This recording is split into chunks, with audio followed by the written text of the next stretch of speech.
aqui com a Madame Está. Shhh, ela tá dormindo. Eu estou organizando uns potinhos mágicos, Cada lugar especial que eu visitei, eu guardei um som especial. E eu vou colocar alguns sons para você. Será que você consegue imaginar o que é? Feche os seus olhos e abra sua mente.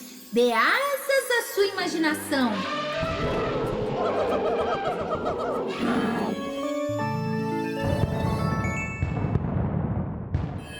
Será que você sabe que som é esse? Escuta só.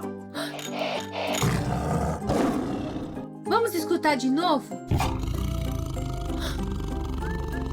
Este é o som do tigre.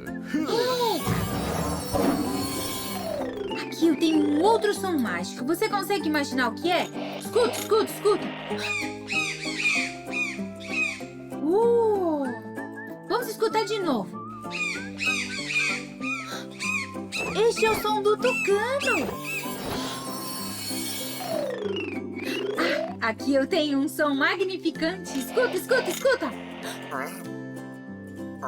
Vamos escutar de novo? Este é o som da tartaruga. Bom trabalho! Parabéns!